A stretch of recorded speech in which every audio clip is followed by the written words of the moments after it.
Paul, thank you very much indeed. We're now going to shift to just a panel discussion between the four of us before we open things up to conversation with you. And we're very fortunate to have with us the mighty Winston Marshall, who I probably don't need telling you, once upon a time he was just a banjo player. And then suddenly he has just broken into the digital public square with one of the most watchable and interesting and important digital platforms on YouTube and elsewhere, the Winston Marshall Show, which started, it's hard to think, but it's about barely a year ago, maybe just a bit more than a year ago. And it is now, I think, he's developed one of the most interesting and influential voices on many, many of these issues, and I think he's already run into some opposition with YouTube and others. So he knows what he is talking about when it comes to the crisis of censorship. So it's wonderful to have you, Winston, as our chair. Thank you. I must assure you, I do not know what I'm talking about, which is why I'm going to be asking you about it. I'm thrilled. Thank you to the ADF who have not only asked me to chair this, but they've also said they want to test all of your commitment to free speech, and they'll be hosting a Quran burning outside after Parliament Square. If you forgot your Quran, they've got some outside. No, that's actually a pretty tasteless joke, given what's happened this last week in this country. You'll know about Martin Frost, who was arrested and doxxed, his address given away by Greater Manchester Police for burning a Quran. I think 2 days ago in London, another man was burning a Quran outside of the Turkish embassy, and he has been arrested. He remains in custody whilst the man who attacked him with a knife, a passerby who happened to have a knife, he has been let out on bail. So one of the things we should talk about is two-tier censorship. And blasphemy laws, which it's not just de facto blasphemy laws like we've seen in Manchester, but of course you might have seen Labour MP Tahir Ali arguing for blasphemy laws to be reintroduced. They were, of course, abolished in 2008 by Gordon Brown, taking us back to, some people are saying medieval times. I would say maybe more like the 1970s. Maybe we can talk about Mary Whitehouse and that kind of Christian censorship, given that we are here to discuss the Christian case for free speech. And actually, how could I forget, tragically, last week in Sweden, Salwan Momika, a famous anti-Islam activist, was killed. And he was a man whose family were killed, I believe, by ISIS in Kurdistan. So these are really serious issues for free speech, and I hope we can dig into all of that today. I will start by asking Michael, our glamorous American. You touched on J.D. Vance's speech, which obviously everyone, if not most people in the room, have heard and listened to.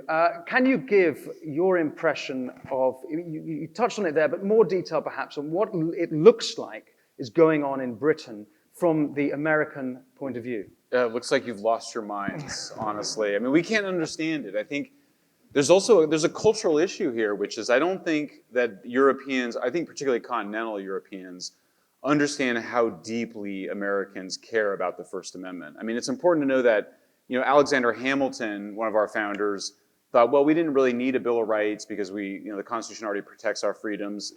Thomas Jefferson and other founders felt so strongly about, right on, go on, Bill of Rights.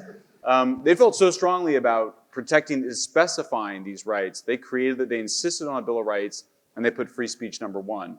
It remains a very popular and strong issue.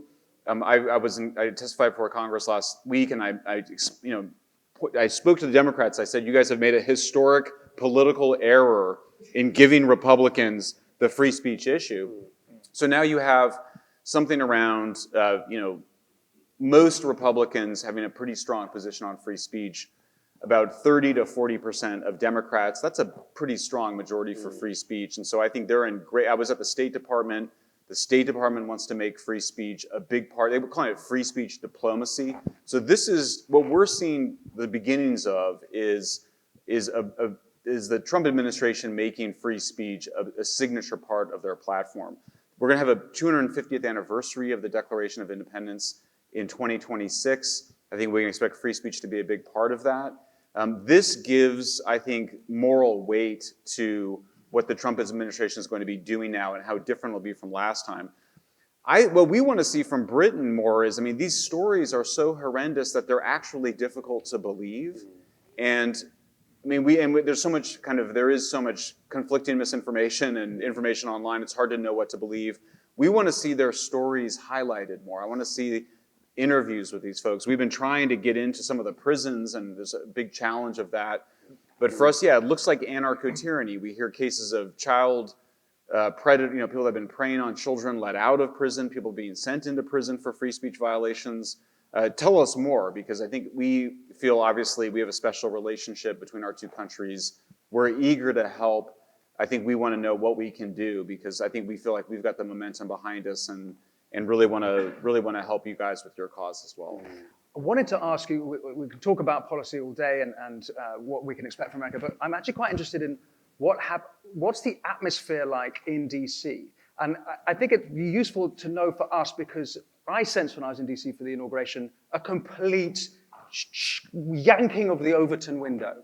And walking around New York City, you had young people wearing MAGA hats, which 4 years ago, an insane thing to do or even imagine happening.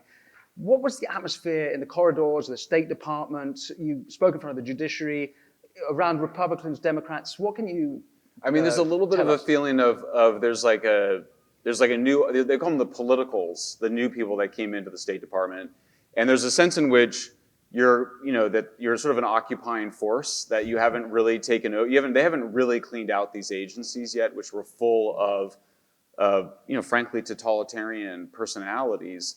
So they are engaged. I mean, it's an exciting town to, I've never wanted to live in Washington, D.C., and I'm now considering spending a lot more time there. There's something very interesting happening. But yeah, you see, look, it all comes from the top down. You have a president who is much more calm than he was when he was first there. He didn't understand the city in 2017, through 2021. He has a good sense of the city. He's very comfortable. There's a lot of gossip around him and Elon, but I think that's a very strong relationship. There's a lot of reasons why that will remain a strong relationship. I don't think that's something that people need to worry about.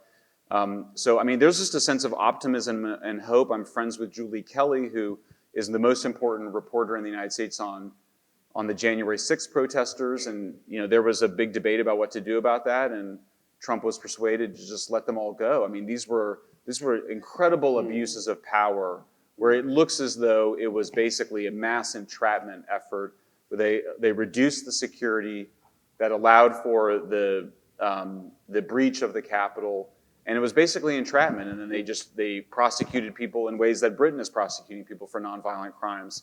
So yeah, I think we're all shocked and bewildered. I didn't think that he was ever going to nominate Bobby Kennedy for such an important post as HHS secretary, but we were worried that Tulsi Gabbard and Kash Patel might not get in. Looks like they're both, she's in, and it looks like Kash will be approved soon. So I think we're all sort of bewildered by how strong the president has been and how quickly Elon Musk has moved. Michael, you are one of the leading investigative journalists on the famous Twitter files, exposing the interaction between the White House, the deep state, and big tech. One of the concerns, it seems now, which I think is legitimate from the left, is that we have Trump and his first buddy, Elon Musk, and Elon Musk owns the biggest, or one of the biggest, social media platforms in the world. If the roles were reversed, if Elon Musk was a raging wokie and it was Biden or Kamala in the White House, would you be satisfied and happy with their relationship? Well, that's what we had. That's what it was. It was that. It was, I always compare it to the printing press, which is that, for the first 50 or 100 years, the Catholic Church loved the printing press. We're just able to produce more Bibles and send them out. Well, then Martin Luther got a hold of the printing press and started making his denunciations of the church's corruption, and it was game over. It was the beginning of political revolutions across Europe, the beginning of the scientific revolution. It led to the Industrial Revolution. Twitter was basically intensifying the power of existing media establishment power structures until Elon Musk took it over. And since he's taken it over, it's absolutely game-changing. my friend Congressman Marcel Van Houten is here. He's also under political persecution in Brazil. I'm still under criminal prosecution in Brazil. I confess I did not completely trust Elon Musk until Brazil, when he, at the critical moment, really took the right position and stood up to the dictatorial Supreme Court justice who's persecuting us. Ultimately, he had to reach a compromise, but Elon is making decisions based on, I think, on first principles of supporting free speech. Look, if Elon starts, if he loses his mind more than he already has, then we still have alternative platforms. We have Substack, which has been growing and doing very well, and they are not fans of Elon Musk, the owners of it. And then Mark Zuckerberg, found his masculinity. And I mean, truly, and I think it was authentic. Yes, was it part of a rebrand? Yes, was it politically calculated? But he starts his pivot back towards free speech in the summer of 2022. And then, of course, last summer, he wrote a letter to Jim Jordan, the most important investigator of censorship in the Congress, apologizing for censoring the discussion of COVID lab leak, apologizing for censoring COVID vaccine, accurate COVID vaccine information, and apologizing for the Hunter Biden censorship. So, I think we've, and by the way, since Zuckerberg lifted the restrictions on censorship, my own Facebook feed, because I've been censored by Facebook since 2020, my own Facebook feed has changed, and there's now free expression there. So I think that we are in a really different world than we were just 6 months ago. Mm. Professor Orr, apart from, of course, being known as the most handsome bastard in the intellectual dark web, and you are Professor of the Philosophy of Religion at Cambridge University. So let's bring it back to Britain, back to England and the universities. I'd like to know what's going on in the universities now. Of course, Labour, when they came to power in July, reversed the Higher Education Act, Freedom of Speech Act, and your friend and colleague, Arif Ahmed, was the free speech czar. What's going on? They repealed it, and now they've gone back on it. They sort of brought it back in with some changes. Can you tell us what's going on there and what's going on in the university? Yes, so just to bring you all up to speed, one of the very few manifesto commitments from 2019 which survived the succession of prime ministers, which the Tories actually decided to implement, was a commitment to freedom of speech and inquiry and academic freedom within the universities. Universities, higher education is something that in Britain, one of the very few things that we do extremely well still in Britain. We've got four universities in the top 10 in the world. We've got about 8 in the top 40. And so we were jeopardizing these wonderful institutions at our peril, at our kind of national peril.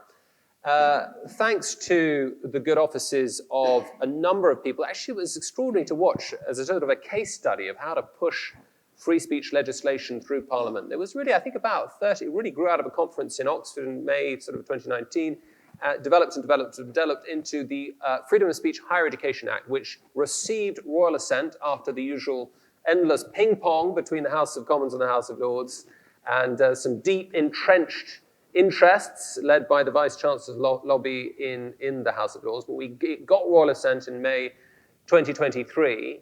But the final bit of implementation, in fact, which would have given teeth to Professor Arif Ahmed in the Office for Students, which would have effectively introduced a deterrence mechanism for universities that were not actively promoting academic freedom, was unilaterally rescinded by a Minister of the Crown, Bridget Phillipson, on arrival in July last year. One of the very first things that the government did when it arrived was to, by ministerial fiat, in an extraordinary act of constitutional impropriety, overruled the settled will of Parliament, endorsed by His Majesty himself. And so that unleashed a sort of 6 months sort of kind of counter-revolution much of it behind the scenes, endless meetings with various ministers, special advisors, and it looks as if Labour has, as it were, stepped back from the brink and was taken aback at the strength of opposition that we managed to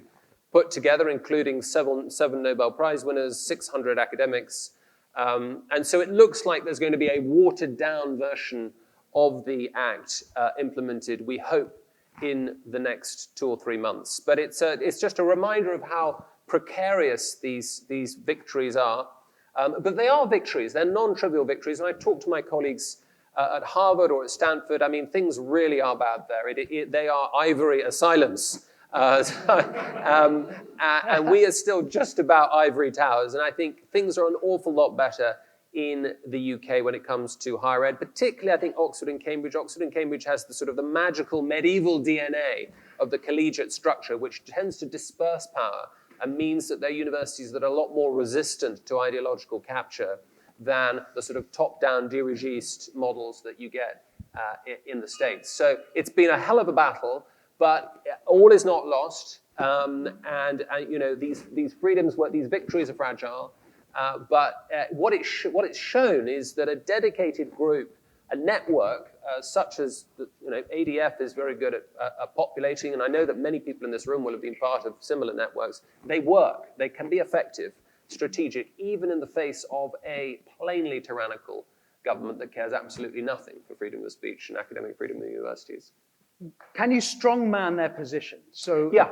I want to understand their psychology, their philosophy. Yeah. Because that's a pretty bad faith. Let's say, give a good. What did you learn from the experience of a good faith interpretation of their motivation? So good faith, the best faith interpretation, the best good faith interpretation that I can give of their reasoning was that it would have been unduly burdensome. Labour suddenly discovered a passion for deregulation. When it came to reviewing the possible implications of Freedom of Speech Higher Education Act. Yes, I don't like lots of regulation either. I don't like burdensome regulation. But if you look at the sorts of regulations, let's say the DEI regulations, or the quotas imposed upon us in Cambridge as to what type of applicants we are allowed to admit, or in what proportions we're allowed to admit, depending on very often where their parents decided to send them to school at 12 or 13, that just seems, it's very, very difficult to treat that as good faith. And I think, what else? Oh my gosh, it's a struggle. There was over-regulations, financial concerns. Crucially, they removed the mechanism, the tort mechanism. So this new legislation would have had a kind of a nuclear option. And that nuclear option was effectively to confer a right on every student or staff member who felt that their academic freedom was being undermined to appeal directly to the courts and cut through not only the kangaroo courts and star chambers all across these universities, but through the quasi-governmental body, the Office for Students itself, and go straight to the courts. And that would have been, we didn't think that in fact would be an option that would be used very much. We just thought the fact that the mechanism was there would have been enough for the universities to rewrite their policies and to make sure that they would never, that nuclear option would never actually have to be taken. But the government's argument was that this was, it was excessive, it was disproportionate, it would have burdened court schedules already stretched through all sorts of other civil suits that are going through partly as a result of anti-free speech legislation and regulations pushed through by the last government and this one. So that's the best I can do. One thing it seems to me, of the many free speech censorship issues we have, it's not just top down, it's ground up. And there's a culture against free speech that we've seen, particularly in the universities. We see all these videos of professors in America and in our country being picketed outside and placards, and they're being called Nazis and what have you. What can you tell about students now? Has that movement moved on, or is it sort of the same place? Well, you're absolutely right. I mean, and I think what we have in the sociologists, well, the few sane sociologists left, I mean, all three of them, do tell us that there are these complex, what they call preference cascades and spirals of silence and these sorts of, clever phrases that they use. And roughly the thought is that the way groupthink works is that it can accelerate. So if you've got a very dedicated minority that is imposing significant social costs on nonconformity, then that view can, as it were, take off and appear to sweep with extraordinary speed across an intellectual culture. But in fact, and here's the secret, it's brittle. Because effectively you've got a middle majority, a big chunk in the middle, that doesn't really believe it, but simply doesn't want to act, doesn't want to, get all heterodox because of the social costs that they know will be imposed. And so that then accelerates to the point where the groupthink accelerates to the point where wrongthink becomes evilthink. And so the whole sort of debate gets moralized, and you get, as it were, the sort of witch hunts, or the twitch hunts, I should say, against Kathleen Stock and Jordan Peterson and others. And so it's terrible, but the good news is that because the conformity is actually very, very brittle and it's not really sustained, it can turn very, very fast when there's a vibe shift. We've seen a vibe shift in the United States. Michael was just telling us, reporting from Washington the last few weeks. But I mean, you think of, I don't know, I sometimes say this to people, you know, imagine being at a dinner party in Berlin in January 1989, or a spam party, or whatever it is you ate in Berlin in January 1989. And imagine somebody turning to you and saying, in 10 months, without a shot being fired or a drop of blood being shed, all this will be over. It'll be over.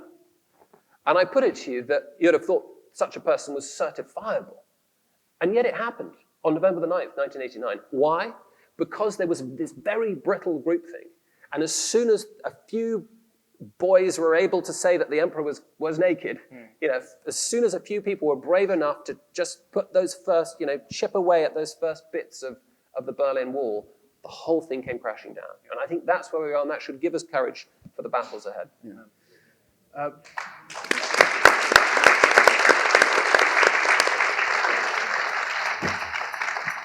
Paul, you mentioned J.D. Vance mentioning Adam Smith O'Connor, and am I right in understanding he's one of your clients? Yes. Have you spoken to him since the speech? Yeah, well, I was on a conference call yesterday with a number of my team members. We're actually talking about the Digital Services Act, which is a 116-page, terrible piece of legislation, extremely complex. We had about 10 lawyers on the call just unpacking some different pieces of it. And then midway through the call, we started seeing like this news clip come up. J.D. Vance has just mentioned Adam Smith O'Connor's case. And so you could see this call, all these lawyers, gradually people were dropping off the call as we were like scrambling to, okay, what are we going to do? This is a world leader is talking about one of our cases to other world leaders. The world is talking about it, and we're all stuck on a call talking about obscure European Union legislation. So in the middle of that call, we kind of dropped everything, immediately reached out to Adam. Were able to contact him, let him know it happened, got a statement from him, got him connected to different media outlets. And yeah, I mean, he was obviously, as you can imagine, completely blown away by the whole thing. Because he's just a humble, you know, totally normal member of the public. He does not expect to be cited by the Vice President of the United States as sort of Exhibit A in the battle for freedom of speech. So he was delighted but shocked. Does it make any difference to his case? It shouldn't, because the case is in court and the court should be independent. And so I think, but what it does is connect to the vibe shift that we're talking about just more broadly in terms of helping to move the Overton window, I think. And so his case is going back to court. We appealed the decision. I mean, just so everyone's aware, what happened is, contrary to perhaps how it's reported today in the news, he was in fact arrested and prosecuted for silent prayer. That's the only thing he did.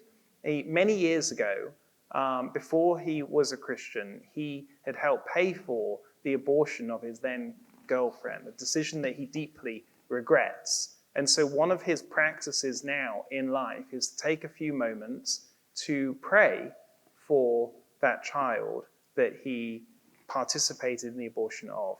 And he does this silently, and he did it silently one day when the police came along. He was outside, not even outside, around the corner from an abortion facility, and the police asked him, "We've got it on camera.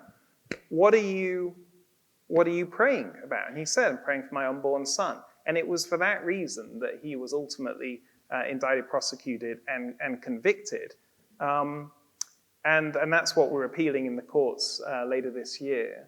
And so I think that what we want to see happen, obviously, is justice in his case. We have a number of other cases similar. Many of you will be familiar with Isabel Vaughan-Spruce. She was also arrested for silent prayer. Then we have another case in court next month of a lady who held a sign, literally just holding a sign saying, here to talk if you want. That's all. And she's being prosecuted for holding a sign saying, here to talk if you want. Would you mind quickly elaborate, not too much detail, I think, but what exactly is the law that they broke? Is the buffer zone, this is specific to individual council zones, and the history of it? Yeah, very, very quickly, because I get the point. We don't get into all this legal detail. So England, Wales has public space protection orders. These were essentially gave local councils vast powers to regulate basically antisocial behavior. And so that would mean that councils, without having to pass primary legislation here in Westminster, could use these laws to pass little local ordinances. And then over time, different councils around England started passing public space protection orders to ban certain activities around abortion facilities. So this had gone on in pockets of England for the last few years. But then what happened a year and a half ago or so is that we then passed legislation, primary legislation, essentially banning the same thing. So now we have two things happening at the same time. We have different councils around England that still have their public space protection orders, and we have national legislation. And it's all doing essentially the same thing, which is to ban otherwise totally lawful speech and activity from the spaces around abortion facilities across England, Wales, Scotland, and Northern Ireland. And before people here think, oh, well, there must be a reason for this, these must be like doing terrible things outside these abortion facilities. First of all, the law already criminalizes harassment. Okay, so we have plenty of law in existence for those extreme cases. But what we found in the many, many different cases that we have been litigating on this issue since 2017 is just absolute absurdity. Silent prayer, offers of help. Probably my personal favorite is Father Sean was investigated, or police interviewed him about a bumper sticker that he had on his car saying unborn lives matter. And the car happened to be parked in one of these buffer zones, as they call him. He was also investigated for a sign saying praying for freedom of speech, and on it goes. But if I could, I just want to share one story, because it was one of the cases that first got us involved in this litigation. Because there was a woman who one day was going to have an abortion at one of these facilities. And she met a pro-life volunteer outside, not in a threatening way, not in a harassing way, but the woman said, hey, I can help you if you want. Now, Alina is her name, the woman who's going for an abortion. She had fell pregnant by accident. Her boyfriend was putting her under tremendous pressure to abort the child, and she didn't want to, and she was very scared. And this woman met her, said, we can help you to keep the baby. And so that was the decision that Alina made, to keep her child. And so then we've met her and her child, who's now probably about 12 years old. And now Alina goes out meeting with other women, offering them support as well. And when you see a story like that and you hear Alina's story, you think this isn't theoretical, hypothetical. These are real people, and lives are being saved. And all these volunteers want to do is offer support if people choose to accept it. And that's being criminalized. You've mentioned the Digital Services Act a couple of times in your speech. I wondered if you could just, I want to be filled in on what we can expect next from that and how it's going to affect, how's it going to affect my life? Yeah, so, well, we'll see. So it's a phenomenally complex piece of legislation. Essentially what has happened is in the time period that Michael was talking about, where really it was only in the last couple of years the extent of the censorship industrial complex has come to light. I think with Elon Musk's purchasing of X and then your good work and others sort of publicizing all of this, we've seen what's happened. But in the absolute peak of no one really knowing that this was happening, the EU, a couple of years ago, were pushing through this, what is now the Digital Services Act. And essentially what it does is it creates a framework for censorship across the whole of the European Union, censoring what it calls illegal content. But the kicker is, it doesn't define illegal content. It says that's up to the EU and the EU member states. Well, there are 27 EU member states. They have an array of ridiculous laws, many of them, as we do here in the UK. And so what the Digital Services Act does is essentially it creates this lowest common denominator of illegality. You can find one country with the most ridiculous law banning some misinformation or something like that. And then under the Digital Services Act, the framework is laid out that would end up censoring that speech, not only in that jurisdiction, but across the whole of the European Union. And so one example that our team has been playing around with to just get our heads around it is it's not unthinkable, it's within what the Act allows for, is you could have a conversation between, say, President Trump and Michael Shellenberger here, they have an interview, and someone within a European Union jurisdiction says, oh, that is insulting according to Germany's law on insult, and would be able, under the Digital Services Act, ultimately, to have Michael's interview with President Trump censored from 500 million people across the block. This is like the new digital Iron Curtain that's being laid out. And I think the key thing with it is the EU is so clever at doing this because it's not overt, and so it's not easy to spot it. But what they have essentially done is lay out the infrastructure very cleverly in a way that we will only see the impact of it, I think, in the year and years to come. It's like this censorship dragnet that they have put out across the whole of the continent that they will then start sweeping up our speech under. Before I open up to the room, I'm sure everyone's going to be bursting with questions. I wondered if we go through and just go over the question that's on our boards. Why should Christians care? Because, forgive me if I'm outing you, I believe we're all Christians.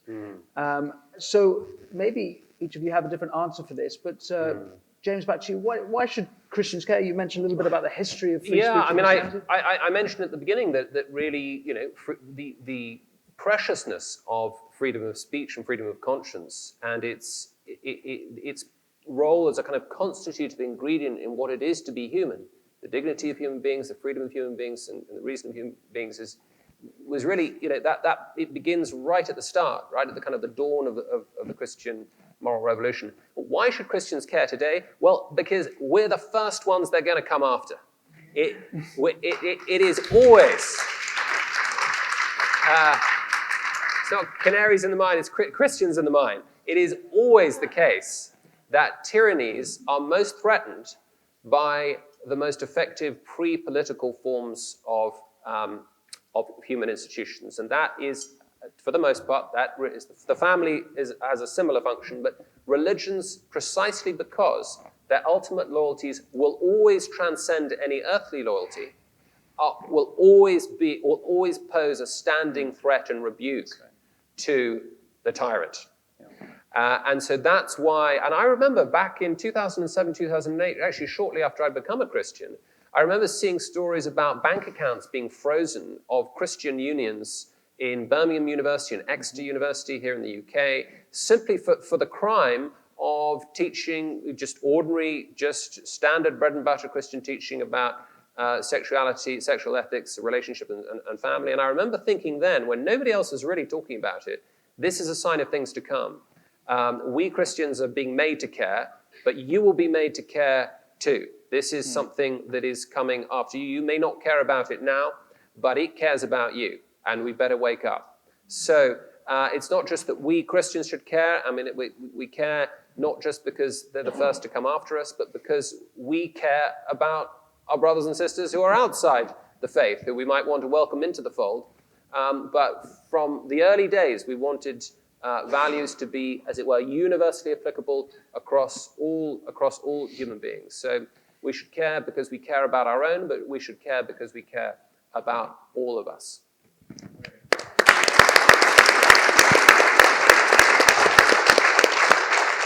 Michael, do you have anything to add to that? Yeah, why should Christians care? Well, first I wanted to say, because I didn't say it properly, the Alliance for Defending Freedom, this organization that put this together, has done a marvelous job and came in the Irish struggle in particular and really saved the day. So please join me in applauding ADF. Incredible. I mean, for me, Christianity is a lot about prioritizing the truth and seeking the truth and speaking about the truth. And so much of the Christian tradition gave rise to what we call civilization. First and foremost, the idea that we're all equal under God or equal under the law. That tradition is under threat by the people that are attacked, by the censors. I mean, this is a totalitarian counter-religion that we're dealing with. It has it's hubristic. It believes that you can change fundamental biology. It thinks that there's an apocalypse coming. It thinks that civilization is fundamentally evil and unsustainable. It's a threat to everything we hold dear. And so it makes sense that Christians would be at the front of defending it. And for me, I came back to my Christianity at a very dark time when really when I had lost a lot, and it was there, the faith was there. And I've needed it in this struggle because there's moments when you really start to see the walls closing in on you, and you start to realize that totalitarianism is actually made easier in a digital environment where just a few platforms need to be regulated. I mean, DSA, it can regulate 4 or 5 platforms, and that's it. What are you going to do? Go out in the street and hand out pamphlets again? It's not going to work. So for me, having that faith has been essential. Yeah. And Paul. Yeah, into that. Yeah, I riff off that theme of truth. I think Christians care about freedom of speech because we care about truth, and truth is so central to the Christian faith. I think of that great exchange between Jesus and Pilate, where Jesus is on trial, and he says, I'm paraphrasing here probably, for this reason I was born, for this reason I came into the world, to testify to the truth. Everyone on the side of truth listens to me. And so Jesus says, I came into this world to testify to the truth. And if Christians are followers of Jesus, then that mandate is for us as well, to testify to the truth. And that, of course, requires a framework of freedom and a freedom of speech. And remember Pilate's response to Jesus, what is truth? And so right there, in the trial of Jesus, is set up this basically cosmic battle for truth that we as Christians are part of and are called to. Yeah. 3 beautiful answers.